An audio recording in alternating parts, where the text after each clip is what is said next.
दोस्तों स्वागत है आपका KR एग्ज़ाम क्रैकर्स में, जहां आपको शानदार क्वेश्चन का कलेक्शन मिलता है जिससे आपका सिलेक्शन 100% होगा। और हम आपके लिए शानदार क्वेश्चनों का कलेक्शन डिफरेंट स्टेट्स एग्ज़ाम जो कि यूपी टेट और MP TET, others Haryana TET और कह सकते हैं C टेट के क्वेश्चनों का आपको बेहतरीन कलेक्शन मिलेगा। इन क्वेश्चन की प्रैक्टिस से आपके अच्छा स्कोर ही नहीं होगा अपितु आप सभी बच्चों में से गुड रैंक ला के आएंगे। ये हमें पूरा भरोसा है क्योंकि ये आजमाए हुए क्वेश्चंस हैं और इन्हीं क्वेश्चनों में से क्वेश्चंस रिपीट होते हैं। तो चलिए दोस्तों शुरू करते हैं आज जीन पियाजे के सिद्धांत के कुछ महत्वपूर्ण क्वेश्चंस। पहला क्वेश्चन आपकी स्क्रीन पे है दोस्तों। पियाजे अनुमोदन करते हैं कि पूर्व संक्रियात्मक बच्चे याद रखने में असमर्थ होते हैं। निम्नलिखित कारकों में से किसको उन्होंने इस असमर्थता के लिए जिम्मेदार माना है। जीन पियाजे कह रहे हैं कि जो पूर्व संक्रियात्मक अवस्था के जो बालक होते हैं वो क्या करते हैं, याद रखने में असमर्थ होते हैं। तो इसके लिए क्या चीज़ जिम्मेदारी है। दोस्त का करेक्ट आंसर आप दीजिए। आपकी स्क्रीन पर दोस्तों क्वेश्चन है, आपके अनुसार क्या होगा। तो दोस्तों करेक्ट आंसर इसका होगा आंसर डी, विचार की अनुक्रमणिकता और पलट ना सके। तो दोस्तों जो पूर्व संक्रियात्मक अवस्था के बालक होते हैं उनमें विचारों में क्या होती है, अनुक्रमिता पाई जाती है। वो अपने प्रारंभिक बिंदु पर नहीं पहुंच पाते हैं जहां से उनका विचार स्टार्ट हुआ था। दोस्तों इसका एक्सप्लेनेशन आपकी स्क्रीन पर आप देख सकते हैं। पियाजे अनुमोदन करते हैं कि पूर्व संक्रियात्मक बच्चे याद रखने में असमर्थ होते हैं क्योंकि इस अवस्था में उनकी विचार की प्रक्रिया अवलंबी होती है, अर्थात बालक मानसिक क्रम के प्रारंभिक बिंदु पर नहीं लौट पाता है। जैसा कि हमने अपने एक्सप्लेनेशन में आपको बताया है कि बालक क्या करता है, अपने प्रारंभिक बिंदु पर नहीं लौट पाता है, जो विचार वहाँ उसका स्टार्ट होता है वहाँ पर। दोस्तों नेक्स्ट क्वेश्चन आपकी स्क्रीन पर है। आपके अनुसार 51 क्वेश्चन का आंसर क्या होना चाहिए। पियाजे के सिद्धांत के अनुसार निम्नलिखित में से कौन सा व्यक्ति के संज्ञानात्मक विकास को प्रभावित नहीं करता है। दोस्तों पूछ रहा है कि इन कारकों में से जो 4 ऑप्शन आपके स्क्रीन पर दिए हुए हैं इनमें से ऐसे कौन सा कारक है जो बालक के संज्ञानात्मक विकास को प्रभावित नहीं करता है। तो दोस्तों करेक्ट आंसर 51 का है भाषा। पियाजे के अनुसार भाषा जो है लैंग्वेज उसके संज्ञानात्मक विकास को प्रभावित नहीं करती है। अब दोस्तों इसका एक्सप्लेनेशन देख ले रहे हैं। एक्सप्लेनेशन आपकी स्क्रीन पर है। तो पियाजे साहब कहते हैं व्यक्ति के संज्ञानात्मक विकास पर भाषा का प्रभाव नहीं पड़ता है, जबकि जनाब वाइगस्की के अनुसार क्या करता है, व्यक्ति का संज्ञानात्मक विकास भाषा पर प्रभावित होता है। वाइगस्की जो साइकोलॉजिस्ट थे उनके अनुसार क्या होता है, संज्ञानात्मक विकास पर भाषा का भी प्रभाव पड़ता है, लेकिन जीन पियाजे के अनुसार व्यक्ति के बालक के संज्ञानात्मक विकास पर भाषा का प्रभाव नहीं पड़ता है। चलते हैं दोस्तों नेक्स्ट क्वेश्चन की तरफ जो कि आपके स्क्रीन पर है। ये बेहतरीन क्वेश्चनों का कलेक्शन है दोस्तों, जिससे आपका सिलेक्शन श्योर होगा। आपको एक काम करना है, जैसे भी हम आपको प्रैक्टिस करवा रहे हैं आप प्रैक्टिस करते जाइए अच्छे से, प्रत्येक शेर और शेरनी पढ़ते जाइए, 100% उसका सिलेक्शन होगा। तो दोस्तों क्वेश्चन आपकी स्क्रीन पर है। प्रचलित योजनाओं में से नई जानकारी जोड़ने को किस नाम से जाना जाता है। दोस्तों जो प्रचलित हमारी योजनाएं हैं उनमें यदि हम कोई नई जानकारी ऐड करते हैं तो उसको क्या कहते हैं दोस्तों। इसका क्वेश्चन क्या होना चाहिए दोस्तों। क्वेश्चन का आंसर 52 का ऑप्शन आपकी स्क्रीन पर है। 52 का ऑप्शन है दोस्तों सी, आत्मसातकरण। दोस्तों आत्मसातकरण एक ऐसी योजना है जिसमें प्रचलित योजनाओं हम क्या करते हैं, नई योजनाएं जोड़ते हैं। देखते हैं इसके करेक्ट एक्सप्लेनेशन को जो कि आपकी स्क्रीन पर है। तो एक्सप्लेनेशन के अनुसार दोस्तों प्रचलित योजना में जब कोई नई जानकारी जोड़ी जाती है तो उसे आत्मसातकरण कहते हैं। आत्मसातकरण का अर्थ है नवीन जानकारियों को पूर्व पिछली योजनाओं में यथावत व्यवस्थित करना। जैसा कि दोस्तों हमने आपको पहले बताया था, आत्मसातकरण के द्वारा हम क्या करते हैं, प्रचलित योजनाओं में नई जानकारी जोड़ते हैं। दोस्तों नेक्स्ट क्वेश्चन की तरफ चलते हैं। नेक्स्ट क्वेश्चन आपकी स्क्रीन पर है 53। इसका आंसर क्या होना चाहिए आपके अनुसार। पियाजे के अनुसार विकास को प्रभावित करने में निम्नलिखित कारकों में से किसकी भूमिका महत्वपूर्ण होगी। इन 4 ऑप्शन में से ऐसा कौन सा वो कारक है जिसकी सबसे ज़्यादा भूमिका होती है विकास को प्रभावित करने में। तो दोस्तों 53 का आंसर क्या है, ए, भौतिक विश्व के साथ अनुभव। जो भौतिक विश्व के साथ बालक जो अनुभव प्राप्त करता है उससे उसका विकास क्या होता है दोस्तों, सबसे ज़्यादा क्या होता है, प्रभावित होता है। देखते हैं इसका एक्सप्लेनेशन क्या है दोस्तों, आपकी स्क्रीन पर है। एक्सप्लेनेशन में प्याजे साहब ने क्या कहा है। प्याजे साहब कहते हैं कि मानव विकास भौतिक जगत के साथ होने वाले अनुभवों का परिणाम है। जो मानव का जो विकास होता है, भौतिक जगत में जो चेंज हो रहे हैं, जो परिणाम हो रहे हैं, जो उसके अनुभव हैं, उसके अनुसार उसका क्या होता है, विकास होता है। मनुष्य नए नए अनुभव प्राप्त करता है जिसका वह अपने पूर्व ज्ञान से अनुकूलन करता है। जो व्यक्ति नए ज्ञान प्राप्त करता है उसका जो पुराना ज्ञान उसके साथ क्या करता है, सामंजस्य बैठाता है। ये अनुकूलन दो प्रकार का होता है, पहला आत्मसातकरण और दूसरा समष्टिकरण। इन्हीं दो प्रक्रियाओं के माध्यम से वह नए अनुभव को पूर्व ज्ञान से सामंजस्य स्थापित कर पाता है और अपना क्या करता है, विकास करता है। तो बहुत ही बेहतरीन एक्सप्लेनेशन जीन प्याजे ने हम सबको बताया है। दोस्तों नेक्स्ट क्वेश्चन आपकी स्क्रीन पर है 54। इसका आंसर क्या होना चाहिए आपके अनुसार, क्वेश्चन मैं आपको पढ़ के बता दे रहा हूँ। प्याजे के मुख्य रूप से किसके अध्ययन के लिए जाने जाते हैं। तो प्याजे ने जो अध्ययन किया था वो किसके लिए किया था दोस्तों। 54 का आंसर क्या होना चाहिए, संज्ञात्मक विकास के बारे में। जो व्यक्ति का संज्ञात्मक विकास होता है, जो बालक का जो संज्ञात्मक विकास है उसके बारे में जीन प्याजे ने बताया था। तो ये क्वेश्चन दोस्तों देखो कितना इंपॉर्टेंट है, टीजीटी में भी आ चुका है, यूपी टेट में आ चुका है दोस्तों, दिसंबर 2016 में आ चुका है। ये बेहतरीन क्वेश्चनों का दोस्तों कलेक्शन है जो कि हम आपको प्रोवाइड करा रहे हैं।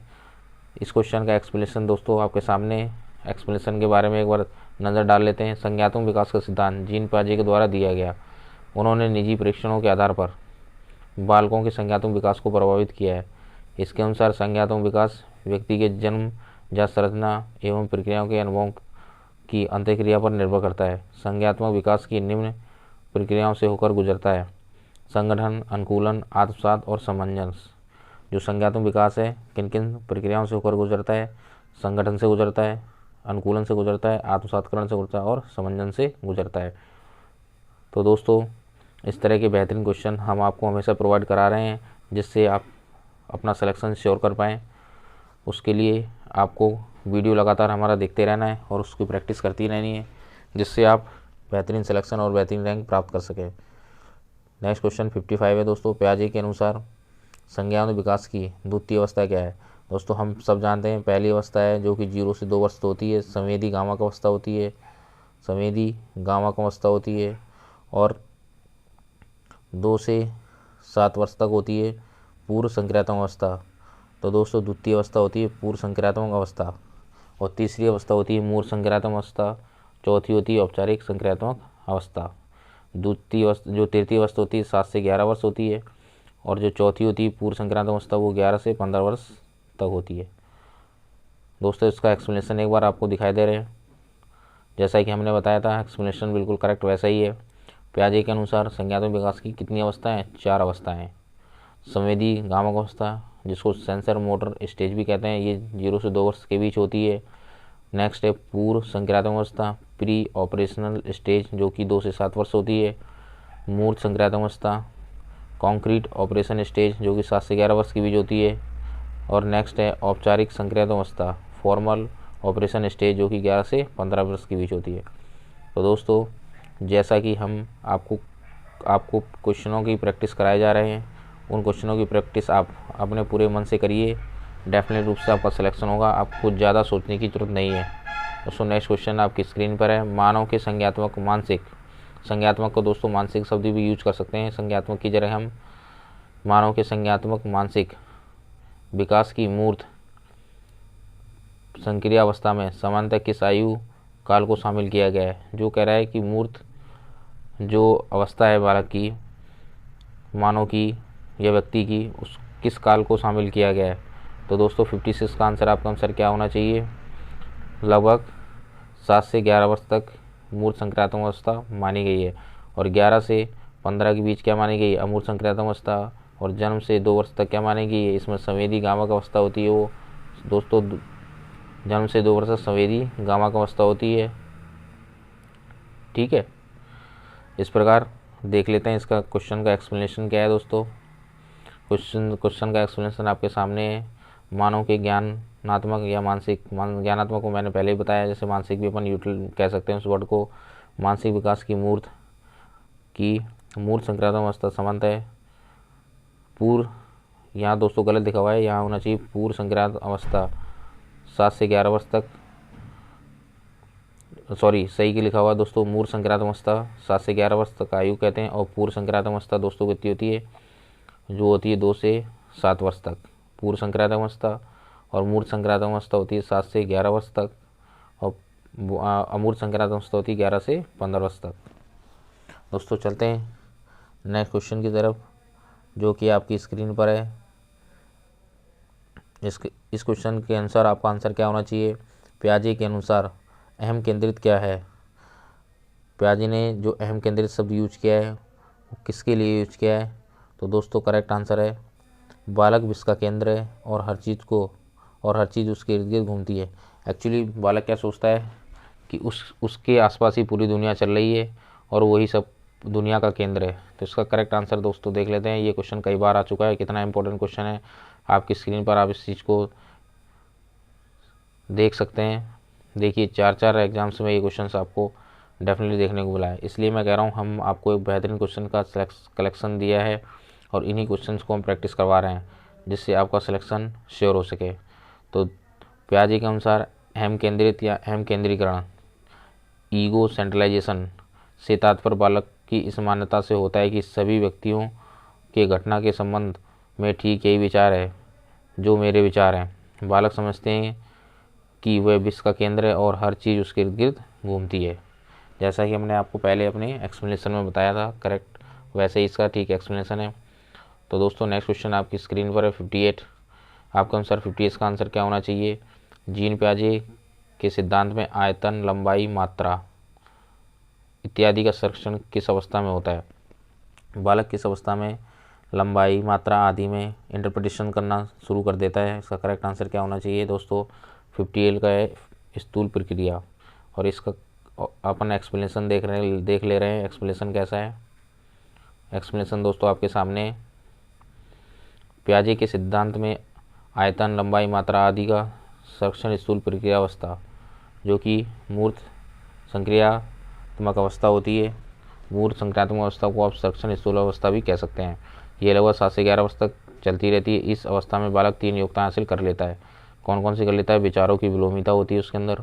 मूर्त संक्रियात्मक अवस्था में संरक्षण का क्रमबद्धता होता है, संरक्षण तथा क्रमबद्धता होती है। पूर्ण अंश संप्रतियों का उपयोग कर लेता है। तो इस तरह की 3 क्वालिटीज़ उसके अंदर क्या होती हैं, डेवलप हो जाती हैं दोस्तों मूर्त संक्रियात्मक अवस्था में। चलते हैं नेक्स्ट क्वेश्चन की तरफ। नेक्स्ट क्वेश्चन आपकी स्क्रीन पर है, बहुत ही अच्छा क्वेश्चन है दोस्तों, यूपी टेट के पेपर में आ चुका है 2013 में।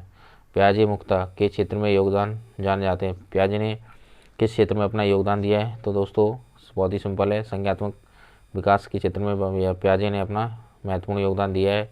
इसका एक्सप्लेनेशन एक देख ले रहे हैं दोस्तों, देख लीजिए दोस्तों। प्याजे मुक्ता ज्ञानात्मक विकास के क्षेत्र में योगदान के लिए जाने जाते हैं। प्याजे ने बालक के संज्ञात्मक विकास को प्रमुख चरणों में विभाजित किया है।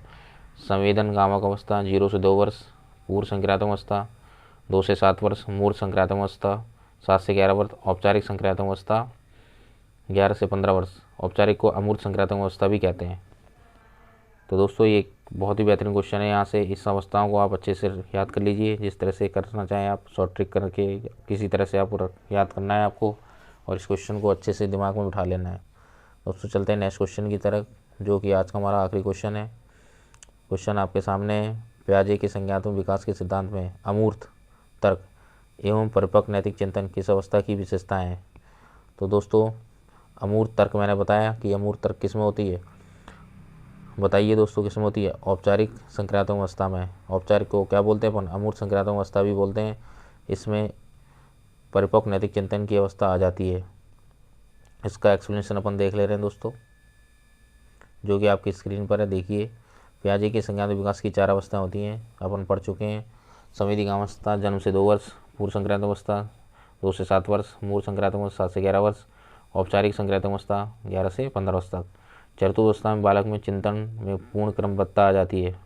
चतुर्वस्था में बालक क्या करता है, अच्छी तरह से चिंतन करने लगता है तथा अमूर्त तर्क एवं परिपक्व नैतिक चिंतन का विकास उसके अंदर हो जाता है।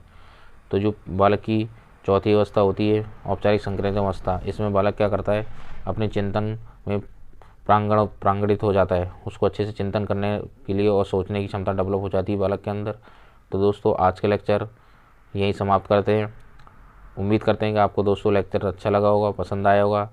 आपको हमारे साथ बने रहना है, इसके लिए सिर्फ आपको क्या करना है, चैनल को लाइक करना है, चैनल को सब्सक्राइब करना है, वीडियो को लाइक करना है जिससे, और बेल आइकन को प्रेस करना है जिससे आपको समय पर नोटिफिकेशन मिलता रहे और आपकी प्रिपरेशन अच्छी से हो सके। दोस्तों जय हिंद, जय भारत।